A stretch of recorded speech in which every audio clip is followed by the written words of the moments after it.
जी questions. तो मेरा question ये था कि जी जैसे हमने फ्रंट एंड क्रिएट कर लिया, जी तो फ्रंट एंड में ऑप्शन को क्रिएट कर दिया, तो अब कोई रिकॉर्ड करना है, हम उसे आगे दे सकते हैं, ये फिर आप जी उसे जी चाहिए। हाँ जी। तो अब मुझे बैकएंड क्या जरूरत पड़ रही है कि हम उसी वेब को लागू करने के लिए बैकएंड तो इसका क्या सॉल्यूशन है? देखें इसका रिलेशन ये है, ये वेरी गुड क्वेश्चन। इसका रिलेशन ये है कि जो क्लाइंट है, ठीक है, उसकी डिमांड होती है कि वेबसाइट डेवलप करके देनी है। उसको फ्रंट एंड वाली भी बना के दी जा सकती है और बैक एंड वाली भी बना के दी जा सकती है, दोनों तरीकों की, लेकिन ये रिक्वायरमेंट के ऊपर डिपेंड करता है। अब इसमें क्वेश्चन ये है कि हम बैक एंड पे क्यों जा रहे हैं या हम दूसरी लैंग्वेज का सहारा क्यों ले रहे हैं। इसके पीछे रीज़न ये है कि जो फ्रंट एंड है वो स्टैटिक लैंग्वेज है, ठीक है, उसके अंदर कुछ ऑटोमेशन नहीं है। उसमें अगर आपको एक चीज़ 10 दफ़ा दिखानी है तो 10 दफ़ा उस चीज़ को कॉपी पेस्ट करना पड़ेगा, देन वो चीज़ आपको देखने को मिलेगी। यानी ऑटोमेशन उसमें ज़ीरो है। वो जस्ट फ्रंट एंड के लिए काफ़ी है। जब आप चीज़ों को ऑटोमेट करना है या डायनामिक बनाना है तो उसके लिए फिर हमें PHP उसको यूज़ करना पड़ेगा, और उसके साथ हमारे पास जो लैंग्वेज है वो है माई सीक्वल, माई SQL। जो SQL है ये stands for structured Curie language. Structured Curie language का मतलब ये है हमने एक क्यूरी, एक कमांड लिखनी है जो कि हमारी डेटाबेस के साथ लिंक होगी और हमारी चीज़ों को ऑटोमेट करेगी और उसे फ्रंट एंड पे डिस्प्ले करवाएगी। लाइक अगर मुझे 100 लोगों का रिकॉर्ड चाहिए तो मैं एक सिंपल लूप चलाऊंगा, उस लूप के ज़रिए हंड्रेड्स ऑफ पीपल्स या थाउजेंड्स ऑफ पीपल्स का record just in a blink of eye आ जाएगा हमारे पास। तो चीज़ों को ऑटोमेट करने के लिए हम बैक एंड लैंग्वेज यूज़ करते हैं PHP। PHP is a server side language, और उस सर्वर के ऊपर जो डाटा सेव होता है उस डाटा के लिए हम माई सीक्वल यूज़ करते हैं। सो ये इसका बेनिफिट है, ठीक है। अगर मुझे 100 लोगों को लिस्टिंग करवानी पड़ेगी तो 100 लोगों के लिए मुझे 100 दफ़ा वो टैग को कॉपी पेस्ट करना पड़ेगा। लेकिन अगर मैं डायनामिक बनाऊं तो मेरे पास लाइन ऑफ कोड उतना ही रहेगा, उसमें जस्ट मैं 2 लाइनें ऐड करूंगा लूप की, और उस लूप की मदद से मैं जितनी एंट्रीज होंगी, अब चाहे हंड्रेड्स हैं चाहे थाउजेंड्स हैं, सारी की सारी एंट्रीज आ जाएंगी। हम वेब को ऑटोमेट कर रहे हैं, इसके लिए जो ज़्यादा बेहतर वर्ड है वो ये है कि हम वेब को ऑटोमेट कर रहे हैं, ठीक है। जी और क्वेश्चन, आपका कल क्वेश्चन था जी। सर जितना कि जिस तरह फिराज की एक वेबसाइट है, उन्होंने जब भी कोई नई चीज अपनी वेबसाइट स्टोर पे लगाती है, तो उसके लिए उनको बार बार हर चीज मतलब उसके लिए वो बैक जी जी ये भी अच्छा क्वेश्चन है। इसमें ये है कि PHP के ज़रिए हमारा काम आसान हो जाता है, और हम हेडर और फुटर उसकी सेपरेट एक फाइल क्रिएट करते हैं, ठीक है। हेडर और फुटर उसकी सेपरेट एक फाइल क्रिएट की जाती है, और इसको आप अपनी PHP फाइल में इंक्लूड करवा देते हैं। अब यहाँ पे एक चीज़ और सुन लें, मैं इसके साथ प्रेजेंटर अटैच करता हूँ ताकि बेहतर समझ सकें आप।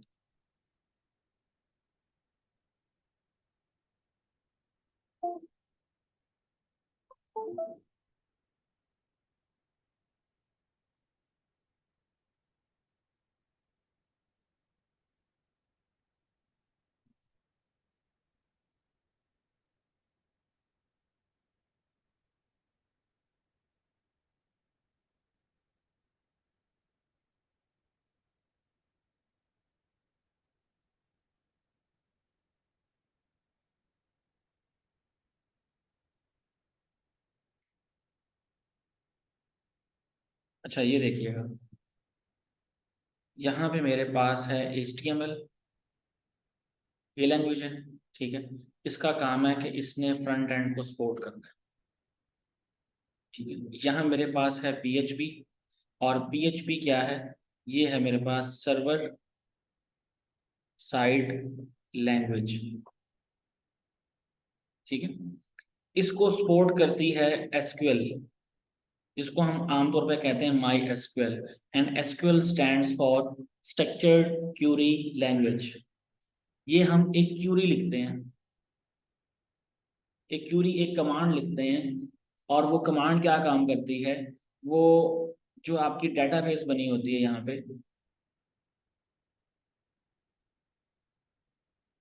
उससे कोऑर्डिनेट करती है, और कोऑर्डिनेट करने के बाद जो रिजल्ट है वो आपकी पीएचपी को ट्रांसफर करती है। ठीक है, आप इसको ये भी कह सकते हैं कि ये HTML को ट्रांसफर करती है फ्रंट एंड के लिए। अब चूंकि हम HTML को ऑलरेडी पीएचपी में कन्वर्ट कर चुके हैं, ठीक है, सो दैट्स वाई हम क्या काम करेंगे, हम यहाँ से जैसे आपने क्वेश्चन किया हेडर फुटर का, हम HTML फाइल को ओपन करेंगे, इसमें से हेडर और फुटर इन दोनों को सेपरेट कर लेंगे। सेपरेट करके एक फाइल क्रिएट करेंगे,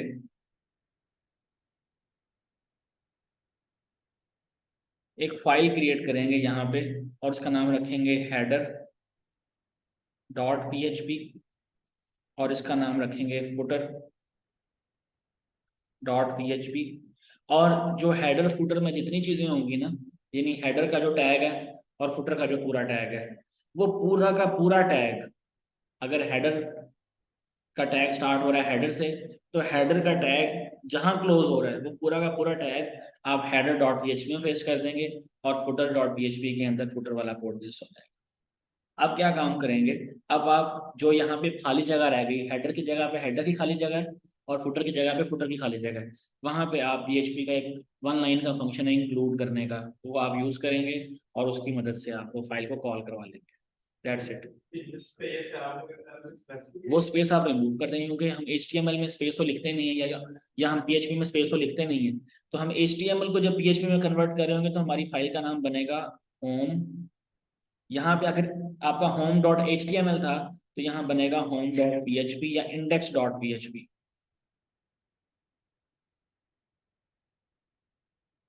ठीक है, होम डॉट PHP या इंडेक्स डॉट PHP। एक क्वेश्चन देख लेते हैं।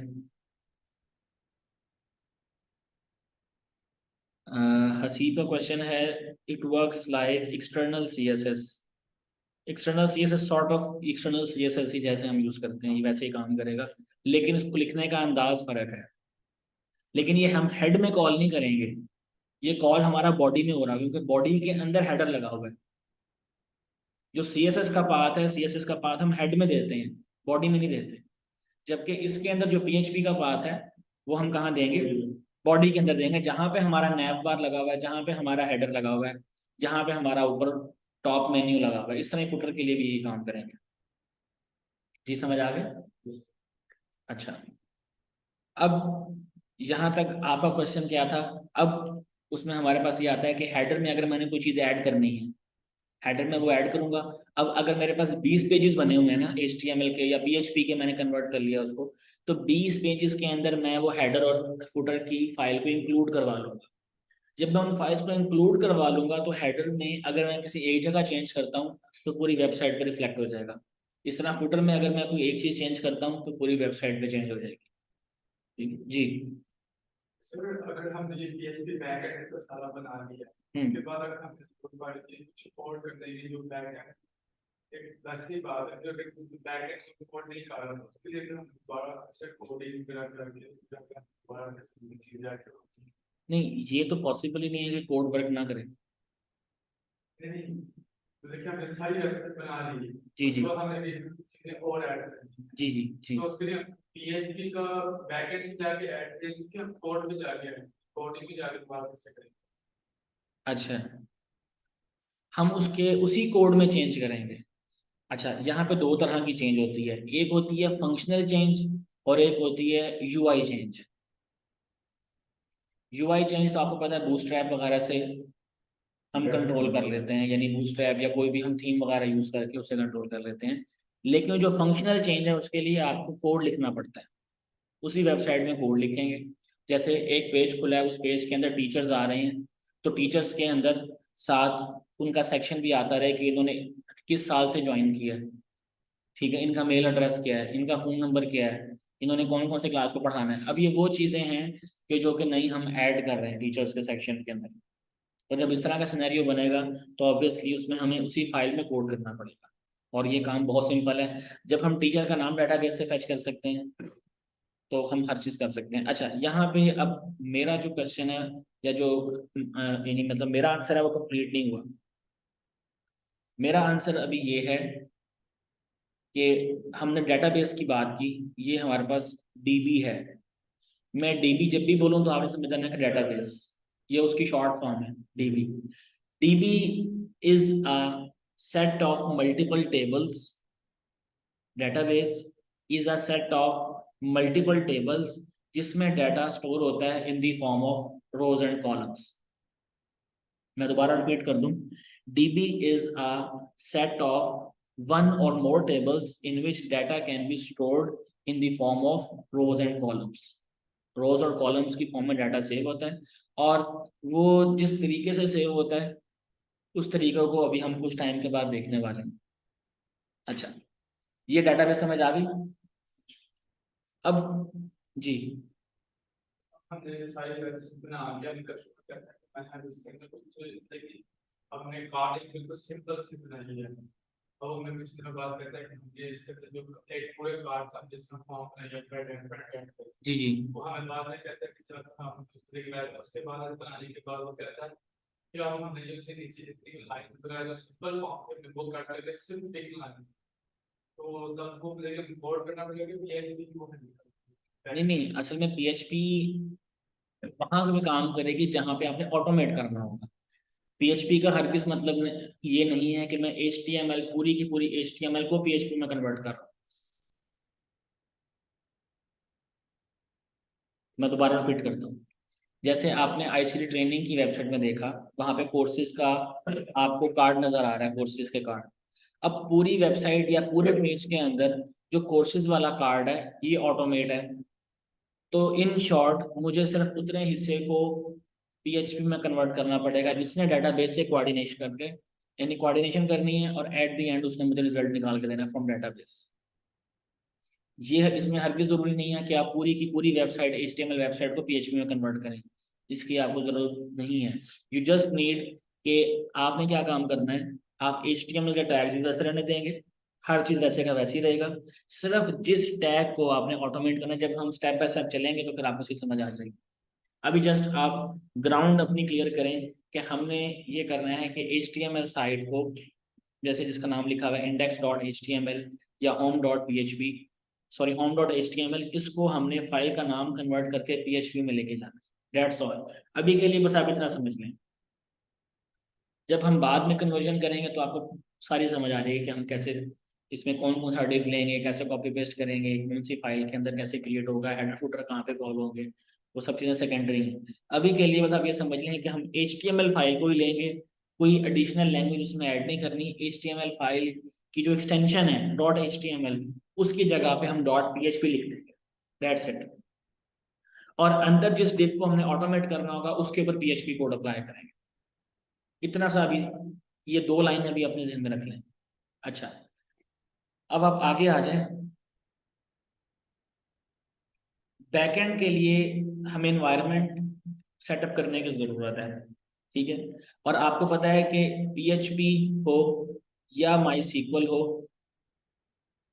ये सर्वर साइड चीजें हैं, यानी ये सर्वर पे चलने वाली चीजें हैं।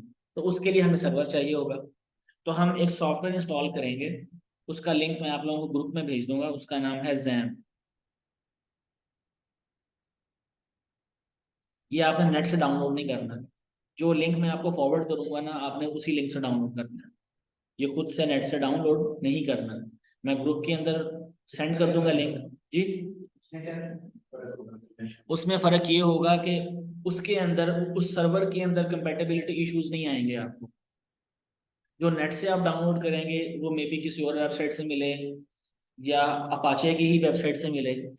अपाचे बेसिकली कंपनी है जो कि ये सर्वर को सपोर्ट करती है, इसके पीछे काम कर रही है। बिटनैमी जो बड़ी कंपनी है, उस बड़ी कंपनी का नाम है बिटनैमी। बिटनैमी, ये उस कंपनी का नाम है। और वो जो सॉफ्टवेयर है वो मैं आपसे ग्रुप में शेयर कर लूंगा लिंक। उस लिंक से आपने डाउनलोड करना है, डाउनलोड करके उसको C ड्राइव में इंस्टॉल करना है। सी ड्राइव के अंदर अगर स्पेस थोड़ी है तो D ड्राइव में भी इंस्टॉल किया जा सकता है। बाज़ दफ़ा ये होता है कि C ड्राइव में स्पेस आखिरी कोई 5-6 GB रह गई होती है, जिसकी वजह से अगर आप उसमें इंस्टॉल करेंगे तो 1.5-2 GB वही ले जाएगा। तो बेहतर ये है कि अगर सी ड्राइव में स्पेस थोड़ी है तो आप डी ड्राइव में इंस्टॉल करें।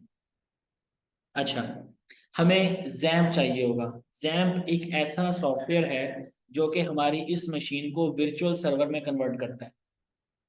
ठीक है, अब जब आप जैम्प ऑन कर लेंगे या जब आप जैम्प डाउनलोड कर लेंगे, इंस्टॉल कर लेंगे, इंस्टॉलेशन के टाइम के ऊपर जब आपकी इंस्टॉलेशन लास्ट पे पहुंच रही होगी, ये पॉइंट बहुत ज़्यादा समझने वाला है। तो वहां पे फायरवॉल का मैसेज आएगा। फायरवॉल के मैसेज में ऑलरेडी टिक हुआ होगा नॉट रिकमेंडेड के ऊपर। आपने रिकमेंडेड के ऊपर टिक करके और उसको ओके कर देना है। मैं दोबारा रिपीट कर रहा हूँ, जब आप वो सॉफ्टवेयर इंस्टॉल कर रहे होंगे ना, तो इंस्टॉलेशन के टाइम पे एक मैसेज आएगा फायरवॉल का, उसको हम इग्नोर नहीं कर सकते। यानी हमारी एक हैबिट है कि हमने जब सॉफ्टवेयर इंस्टॉल करना होता है, हम नेक्स्ट नेक्स्ट नेक्स्ट करके और फास्टली उसको आगे चलने देते हैं। इस केस में ये है कि आपने फायरवॉल का मैसेज देखना है। जैसे ही फायरवॉल का मैसेज आपको नजर आए, वहां पे आपने पढ़ना है नॉट रिकमेंडेड के ऊपर यानी टिक किया गया होगा, उसको आपने अनचेक करके रिकमेंडेड के ऊपर चेक बॉक्स पे क्लिक करके और ओके कर देना है। जब आप जैम इंस्टॉल कर लेंगे तो उसको वो जरा इस तरह का दिखेगा आपको, जैसे मैंने ये विंडो ओपन की हुई है। जब जैम आप इंस्टॉल करके जब आप उसको रन करेंगे कंट्रोल पैनल को, तो ये इस तरह का एक यूआई आपको नजर आएगा सॉफ्टवेयर का। इसके अंदर दो चीजें हमारी काम की हैं। First one is Apache.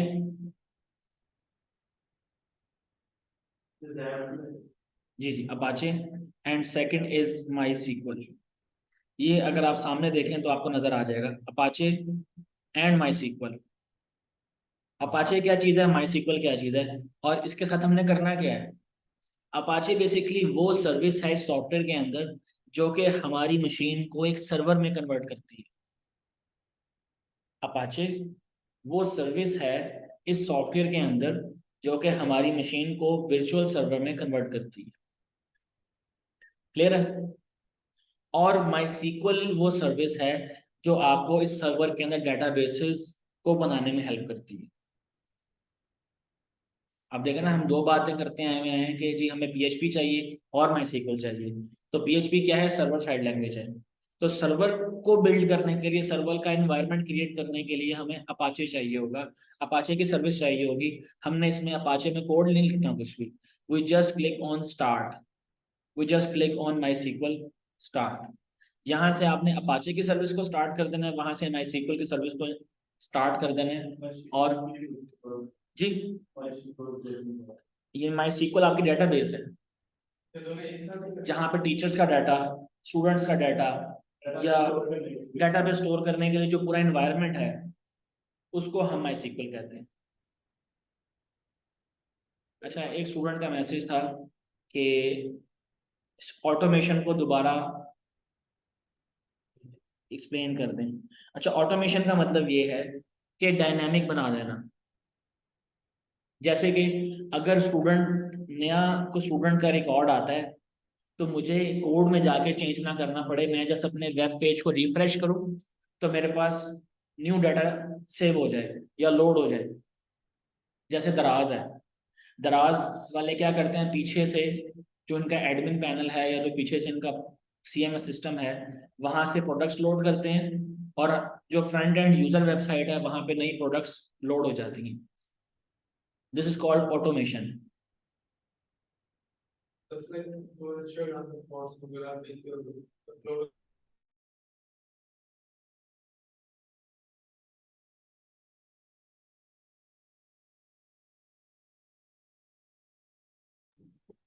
जी, दोनों को एक साथ स्टार्ट करना है।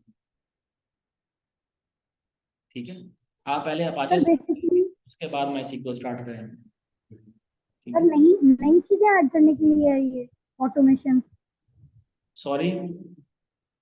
नई चीजें जितनी भी हमने ऐड करनी हो, एक वेबसाइट बन गई है उसमें जो भी चेंजेस करने हैं, जो भी नई चीजें ऐड करनी है, उसके लिए है ऑटोमेशन। हाँ जी, वो बनी हुई चीजों को आपने ऑटोमेट करना हो अगर, ये जब हम करेंगे तब आपको सही समझ आएगा। अभी बस आप ये समझ लें डायनामिक बनाने के लिए, जैसे एक चीज खुद से चलना शुरू हो जाए। ठीक है। ऐसे जब स्टार्ट करना है ये अपाचे को मैसेज को, हम्म।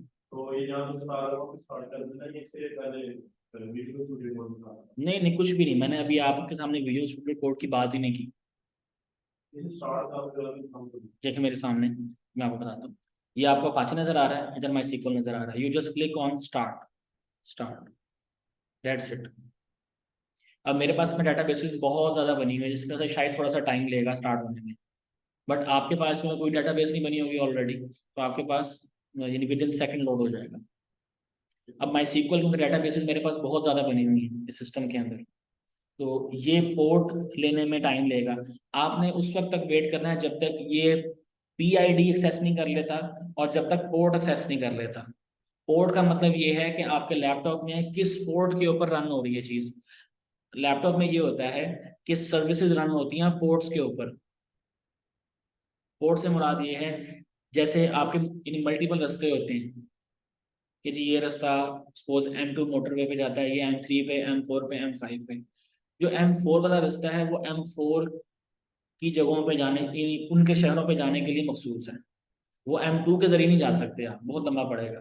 तो इस तरह लैपटॉप में भी हर एक सर्विस का एक एक आप समझ लें पोर्ट होती है, और इसका प्रोसेस ID होता है। जो PID है ना, इसको हम कहते हैं प्रोसेस ID। तो आपने ये बस एक दफा स्टार्ट करना है। अब ये देखें मेरे पास PID भी दोनों आ गए हैं और पोर्ट्स भी दोनों आ गए हैं। अब आने के बाद अब इसको बेशक आप मिनिमाइज कर दें। अब आप अपना ब्राउजर ओपन करें और यहाँ पे आपने एक वर्ड लिखना है, लोकल होस्ट स्लैश PHP माई एडमिन। ये आप पूरा लिखेंगे, लोकल होस्ट स्लैश PHP माई एडमिन। अगर गूगल सर्च में से आ रहा हो तो आपने कभी भी सर्च वाला नहीं उठाना, आपने ये पूरी लाइन खुद लिखनी है, लोकल होस्ट स्लैश PHP माई एडमिन। ये लिख के आप एंटर करेंगे। अगर आपके पास नेट ना भी हो तब भी ये आपका सिस्टम चल जाएगा। PHP का ये फायदा है कि बगैर नेट के भी आप अपने सर्वर को एक्सेस कर सकते हैं। अब ये डैशबोर्ड खुल गया। इस डैशबोर्ड को कैसे इस्तेमाल करना है वो कल जब आप अपने पास जैम्प इंस्टॉल करके आएंगे तो फिर हम यहाँ से आगे चलेंगे। ठीक है, ये डैशबोर्ड आपको नजर आ गया जी। क्वेश्चन? ये ध्यान आप दिखा के आपने वीडियो काफी देर से बता रहे हैं, ठीक है? नहीं मैंने ये नहीं कहा, मैंने ये नहीं कहा। लेकिन जैक सर तो बार-बार नहीं बार बार तो नहीं चल नहीं सिर्फ दो चीजें चल रही हैं, एक अपाचे चल रहे हैं, दो सर्विसेज चल रही हैं। मैंने ये नहीं कहा कि सर्वर मल्टीपल चल रहे हैं, मैंने ये कहा कि मल्टीपल सर्विसेज चल रही हैं। उन मल्टीपल सर्विसेज को यानी मल्टीपल पोर्ट्स के ऊपर असाइन किया हुआ है हमारे प्रोसेसर ने और हमारी विंडोज ने। ठीक है, तो उसमें से एक पोर्ट जो 80 पोर्ट है उसके ऊपर हमारा अपाचे सर्वर चल रहा है। अपाचे सर्वर क्या है, मैंने उसको आपको बार बार रिपीट किया कि ये ऐसी सर्विस है जो हमारी मशीन को वर्चुअल सर्वर में कन्वर्ट करती है। और माई सीक्वल वो सर्विस है जो कि आपको डेटाबेसेस प्रोवाइड करती है। अब जो आपने ये लिखा है लोकल होस्ट स्लैश PHP माई एडमिन, ये माई सीक्वल की सर्विस ऑन होने पे खुला है ये। अगर वो सर्विस ऑफ होगी तो PHP माई एडमिन नहीं ओपन होगा।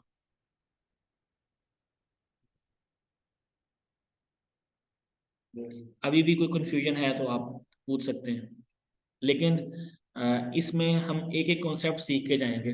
इसमें हम ये नहीं करेंगे कि यार अगर एक लाइन मिस होगी तो कोई बात नहीं, ये चीज़ रिकॉर्डिंग में तो आ गई होगी। आपने कॉन्सेप्ट क्लियर करके जाना है यहाँ से। ये वाला पोर्टल चाहे नेट आ भी रहा हो तभी ओपन नहीं होगा, इसका डायरेक्ट ताल्लुक आपके सिस्टम के साथ है। अब अगर आपका सिस्टम पे आपके सिस्टम को सर्वर में कौन कन्वर्ट कर रहा है, अपाचे, और सर्वर के साथ आपको डेटाबेस चाहिए। ठीक है, तो वो जो है ना माई सीक्वल प्रोवाइड कर रहा है। तो ये दोनों सर्विसेज जब तक आप ऑन नहीं करेंगे तब तक ये वाला सिस्टम नहीं ओपन होगा। आपने बाकी की तरफ अभी जाना ही नहीं है, वो आपके लिए है ही नहीं अभी। आपने आपको बस जितना सिखाया जा रहा है ना, ये जो पहले दो सर्विसेज में सिखाया जा रहा है, बस आपने ये दोनों ही ऑन करनी है, इसके अलावा कोई और सर्विस ऑन नहीं करनी।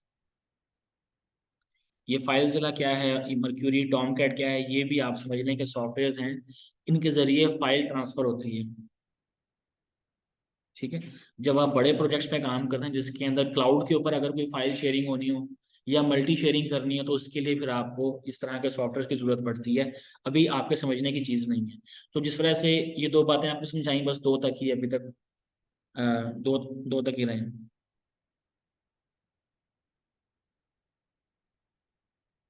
जी, माई सीक्वल सर्वर साइड, ये सर्वर साइड नहीं है, माई सीक्वल डेटाबेस है। और ये कन्वर्ट नहीं करता, ये आपके लिए डेटाबेस का पोर्टल ओपन कर देता है। जैसे मैंने खोला हुआ है लोकल होस्ट स्लैश PHP माई एडमिन करके, ठीक है। डेटाबेस को, वेरी गुड, डेटाबेस को स्टोर करने के लिए एक उसने पोर्टल दे दिया कि यहाँ पे जाके अपने डेटाबेस की क्रिएट करेंगे और उसमें टेबल्स क्रिएट होंगे और उन टेबल्स में data in the form of rose and column save होगा। लेकिन ये अभी सब क्वेश्चंस के आंसर नहीं मिल सकते, हम जब इसको प्रैक्टिकली करेंगे फिर आपको सही क्लियर समझ आएगा। अभी जैसे आप ये नाम ध्यान में रख लें कि MySQL is not a server side, MySQL वो जगह है जहाँ पे डेटाबेस है, अपाचे सर्वर साइड है, अपाचे सर्वर साइड है। और ये कन्वर्ट कर रहा है आपकी वर्चुअल मशीन को एक वर्चुअल सर्वर के अंदर, मतलब आपके लैपटॉप को एक वर्चुअल सर्वर में कन्वर्ट करना है।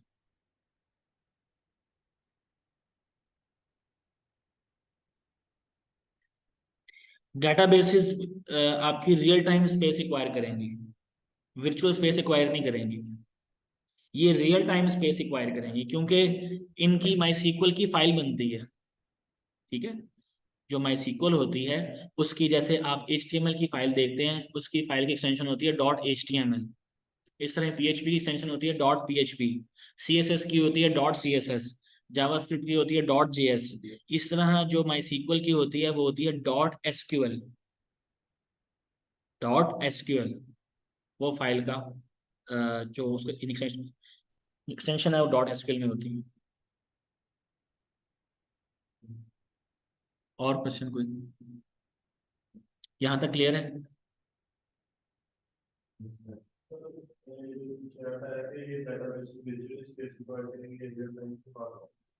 देखें उनका ये, उन्होंने वो इस वर्ड से कंफ्यूज हो गए कि हमारे एक सिस्टम को वर्चुअल सर्वर में कन्वर्ट करेगा, मैंने ये बात की ना अभी।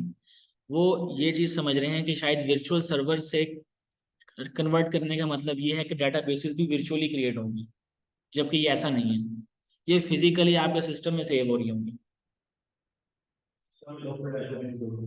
जी, जैसे बाकी फाइल्स होती हैं इस तरह ये वाली फाइल भी होगी। कोई स्पेसिफिक फोल्डर नहीं है, बस जैसे आपको बताया जाएगा आपने वैसे करना है।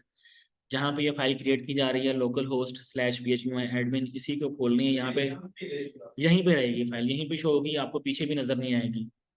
अब हालांकि पीछे सेव होती है किसी जगह पे, लेकिन मैंने अभी आपसे वो डिस्कस नहीं करना है कहाँ पे सेव होती है।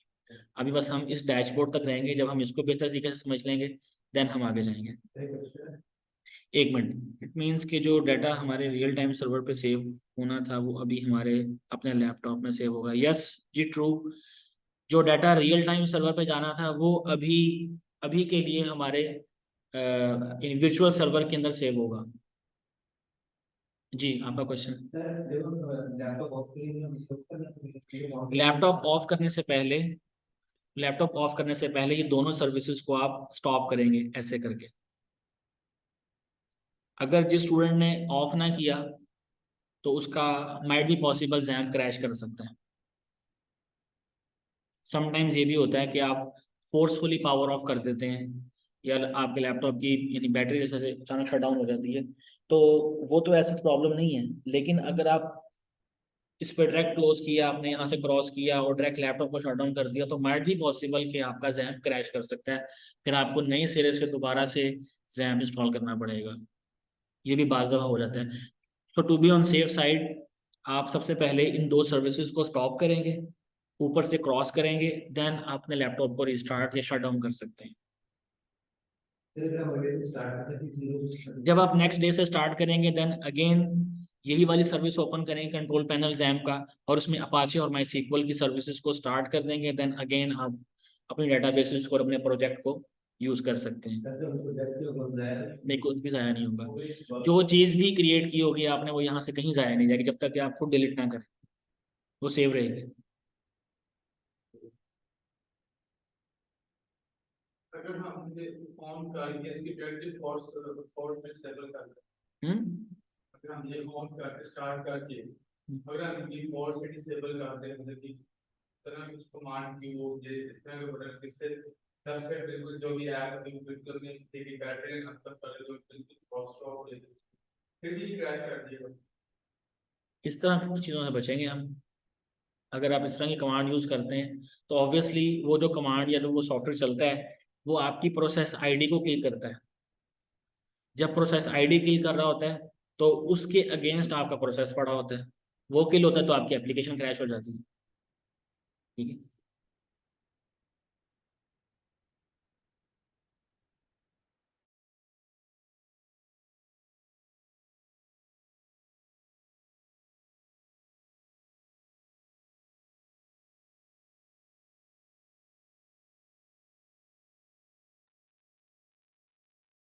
जी, और कोई क्वेश्चन? अच्छा, यहाँ तक आई थिंक आप सबको क्लियर होगा। जी पूछें। सारी कंफ्यूजन अपनी दूर करनी है आज। अपना कोई भी प्रोजेक्ट है ठीक है। तो उसके बाद हम जाना स्टार्ट फिर वो हमारा सारा जो प्रोजेक्ट होगा उसका बिल्कुल यहाँ पे सेव वो सारा जो उसकी फाइल्स हैं वो हमारे सिस्टम में सेव रहेंगी, हम उसको व्यू कर सकते हैं अपने ब्राउज़र के ऊपर। वो कैसे करेंगे ये भी हम लेटर ऑन देखेंगे। हर चीज़, जितने भी आपके कन्फ्यूजन्स हैं ना, उसको प्रैक्टिकली जस्ट आप उन अभी टर्म्स की हद तक ध्यान में रख लें, लेकिन ये सारे काम हमने प्रैक्टिकली इसमें करके देखने हैं अगली क्लासेस के अंदर। अच्छा, एक और चीज़, सबसे मेजर क्वेश्चन तो आप लोगों ने मुझसे पूछा ही नहीं। सबसे मेजर क्वेश्चन कि अगर डेटाबेस यहाँ पे सेव कर लेंगे और बना लेंगे, पूरा प्रोजेक्ट क्रिएट हो जाएगा, तो लाइव पे डिप्लॉय करने के लिए क्या करेंगे?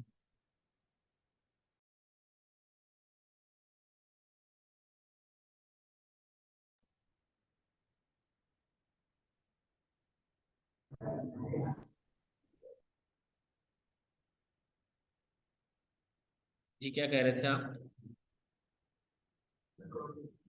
रिकॉर्डिंग ऑन है। जी क्या क्वेश्चन था आपका? आपने बोला कि हमारी बोला तो हमने इसके जैसे सर्वर के आईडी पर उसके अंदर से फाइल में जी इस तरह का ही मामला होगा। हाँ, यहाँ से डेटाबेस उठाएंगे और जहाँ पे हमारी फाइल्स पीएचपी की बन रही होंगी वहाँ से पूरा प्रोजेक्ट की फाइल उठाएंगे और फिर लाइव सर्वर पर डिप्लॉय करेंगे। कोई और क्वेश्चन भाई? जी जी हमें आपने बोला था कि पीएचपी की तरह मारना थी जी जी हाँ जी, सिंगल क्लिक को आप पीएचपी में कन्वर्ट कभी भी नहीं करेंगे। अगर ऑनलाइन वेबसाइट देखी है कि हम आपकी पूरी एचटीएमएल को कन्वर्ट कर दें, उसका फायदा कोई नहीं होगा, वो बस ये होगा कि पीएचपी टैग्स में कन्वर्ट कर देगा, जबकि उसने फ्रंट पेज एचटीएमएल ही रन करना है, तो उस पर जाने की जरूरत ही नहीं है। हमने स्टैंडर्ड एक तरीका फॉलो करना होता है। ठीक है। ये जो इस तरह के टूल्स हैं इनमें बस ये होता है कि वो उसमें चेक करना है कि HTML स्टार्ट कहाँ से हुआ, HTML क्लोज कहाँ पे हुआ, और उसको उसने रिप्लेस कर देना है अपने PHP की कमांड के साथ। That's it. जी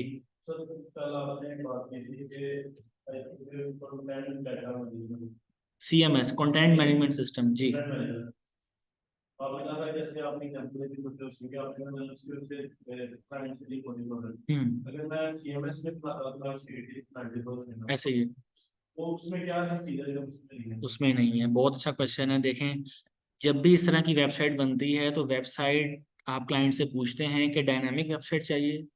अगर वो एग्री होता है तो आप उसको डायनामिक वेबसाइट बना के देते हैं जिसका डायरेक्ट लिंक डेटाबेस के साथ होता है, और आप PHP में बना के देते हैं और डायरेक्ट वो डाटा डेटाबेस से उठा के, जैसे मैंने आपको अपनी एग्जांपल दिखाई थी, मैंने जो कुछ टाइम पहले बना के दी, वो उस तरह आप प्लॉट करेंगे।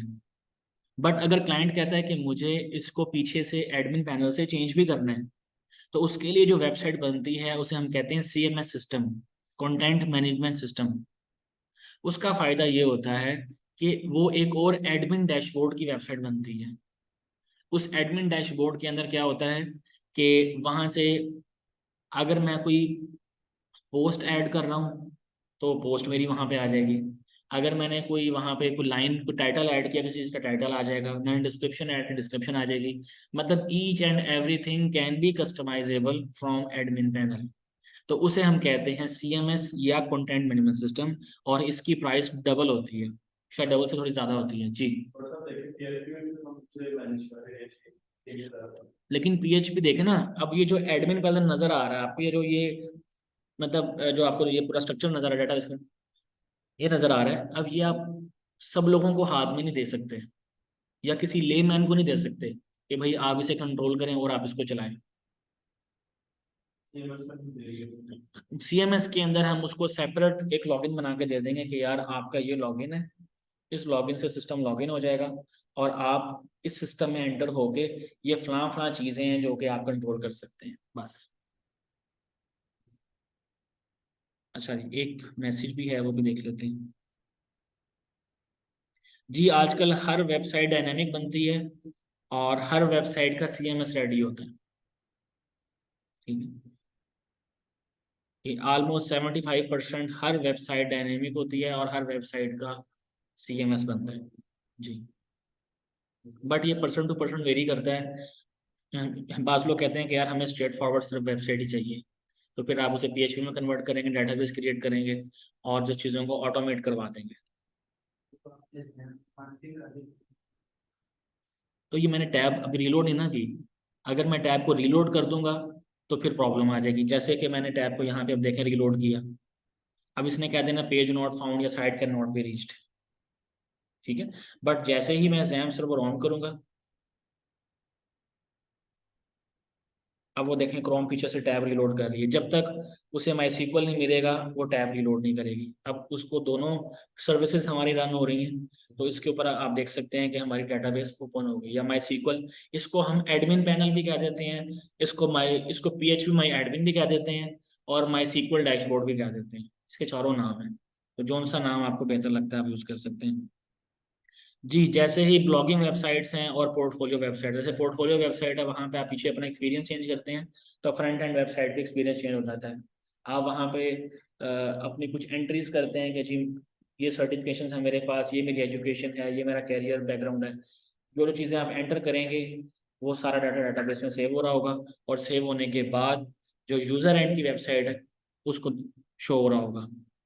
इस तरह ब्लॉग्स में भी आप ब्लॉग टाइटल लिखते हैं, blog short description, blog long description और बाकी सब चीज़ें लिखते हैं। तो ब्लॉगिंग में भी इसी तरह की वेबसाइट है, जैसे कि वर्डप्रेस के अंदर जो वर्डप्रेस है that is also CMS system, कि उसके अंदर पूरा सिस्टम है जहां से आप अपनी पूरी वेबसाइट कंट्रोल कर सकते हैं। वर्डप्रेस भी बेसिकली PHP के अंदर ही बना हुआ है। जो वर्डप्रेस फ्रेमवर्क है ये भी PHP के अंदर ही बना हुआ है, लेकिन ये ज़्यादा इन डिमांड नहीं है क्योंकि इसमें कस्टमाइजेशन एक ख़ास हद से ज़्यादा नहीं हो सकती। और दूसरा ये E-कॉमर्स के लिए कभी भी सही नहीं है। दराज ने क्यों नहीं वर्डप्रेस को अडॉप्ट कर लिया कि वर्डप्रेस की कुछ लिमिटेशन है जिसकी वजह से वर्डप्रेस ग्लोबली छोटी वेबसाइट के अंदर बहुत पॉपुलर है, लेकिन बड़ी वेबसाइट्स के अंदर उसकी कोई जगह नहीं है। बन जाती हैं, बिल्कुल ऐसे बन जाती हैं, लेकिन बड़ी वेबसाइट्स के अंदर फेल है वर्डप्रेस।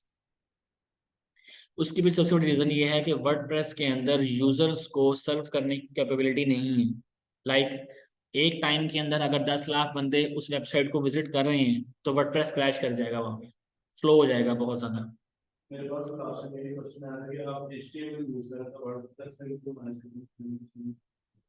जी वर्डप्रेस बिगिनर्स के लिए परफेक्ट उस लिहाज से है कि जो लोग टेकी नहीं है, जो लोग फ्रंट एंड बैक एंड नहीं जानते, उनको बस ये पता है कि मैं इस बटन पे क्लिक करूंगा, यहाँ से मैं टाइटल ऐड कर सकता हूँ, इस बटन पे क्लिक करूंगा यहाँ पे मैं कोई पोस्ट ऐड कर सकता हूँ, इस बटन पे क्लिक करूंगा तो यहाँ से मैं कोई इमेज ऐड कर सकता हूँ, डेट्स इट। वो लेमैन के लिए बेहतर है लेकिन इन डेवलपर के लिए बेहतर नहीं है।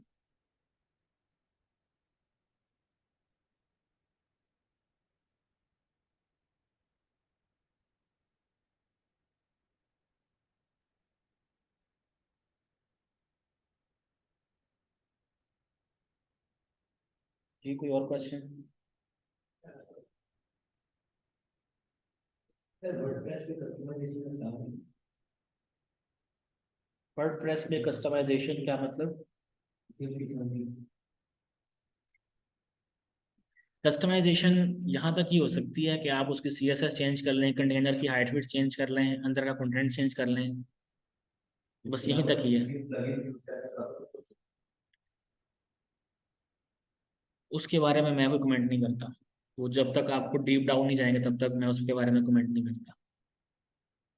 जो प्लगइन्स हैं उनके लिए लिमिटेशन ये है कि क्रैश बहुत जल्दी हो जाते हैं, और जब कोई प्लगइन क्रैश होता है तो वेबसाइट पूरी की पूरी डाउन हो जाती है। जी बैकएंड में जैसे आपने क्या कोई चीज अपलोड करते हैं, तो जब तुम फ्रंट एंड में हमारी वेबसाइट पे यूजर साइट पे साइट पे अब किया है, जी तो जैसे तुम फ्रंट एंड में कहा होगा कि तुमने ऐसे ऐसे उसको स्टाइल करने देना, तो वो वैसे ही स्टाइल है। जैसे कि मैंने कार्ड का यूज दिया होगा, और मैंने स्पीड एक को अपलोड किया, जैसे डिस्क्रिप्शन लिखी है तो लिंक ऑटोमेटिकली मैंने डैश करवा लिया, तो मुझे वहां पे बेसिक स्टार्ट शो की वो कमेंट वगैरह कर देंगे। जरा क्वेश्चन प्लीज दोबारा रिपीट कीजिएगा। अब मैंने बैकएंड पे ये आप बात कर रहे हैं वर्डप्रेस के बैकएंड की कि सिंपल PHP के बैकएंड की? PHP के बैक ठीक है हमने बैकएंड पे एक टेक्स्ट अपलोड की, ठीक है और नीचे डिस्क्रिप्शन लिख दिया, ठीक ठीक इसका हमने कार्ड बनाया। अब हमने उसको कहा कि हमने ये आगे जब हम अपलोड करेंगे ये कार्ड नहीं बनेंगे, कार्ड्स ही बनेंगे, कार्ड ही बनेंगे। कार्ड्स ही बनेंगे। जैसा व्यू आपने कह दिया ना कि इस व्यू को PHP के जरिए कंट्रोल करना है, तो व्यू वैसे ही बनेगा, चाहे वो कार्ड हो, चाहे वो टेक्स्ट हो, चाहे वो कुछ भी हो।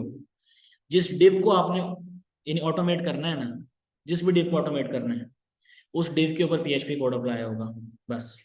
अब चाहे वो डिव कार्ड का है, चाहे वो डिव फॉर्म का है, चाहे वो डिव कोई कैरासोल का है, चाहे वो डिव स्लाइडर का है, चाहे वो किसी भी तरह का डिव है, उसके ऊपर अप्लाई हो जाएगा। कहते हैं हम HTML को PHP में कन्वर्ट करेंगे जी हेडर को PHP में जी जी जी PHP में जी जी जी जी तो हमें उसके कोडिंग भी चेंज कर सकते हैं।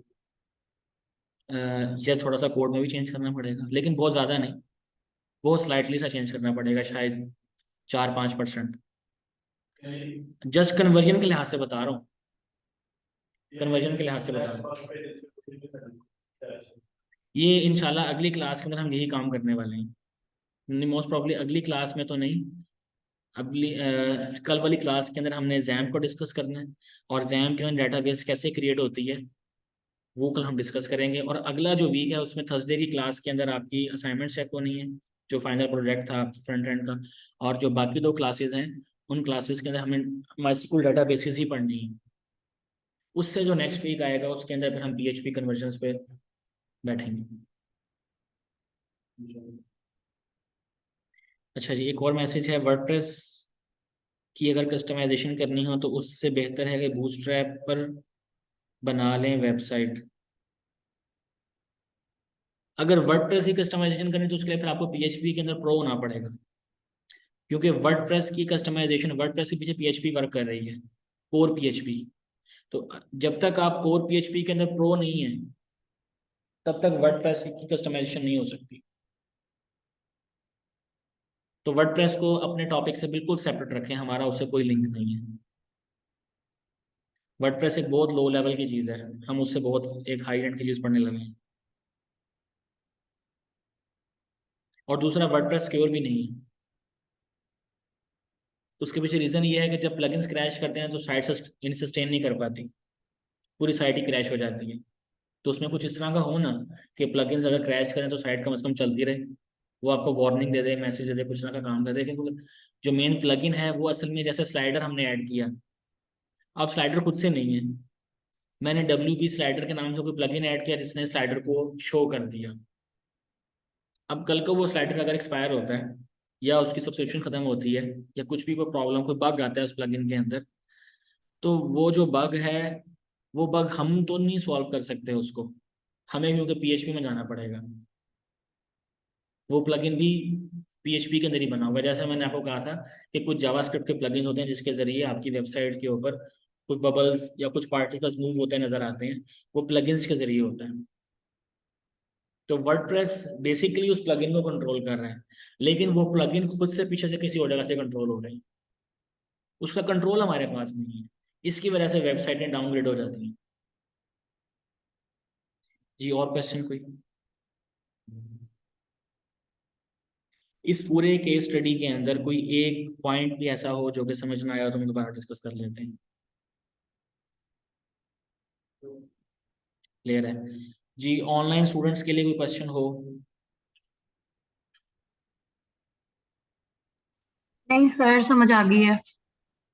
ओके जी। अब्दुल हसीब, सादिक, वकास, ईशा, सुहेल।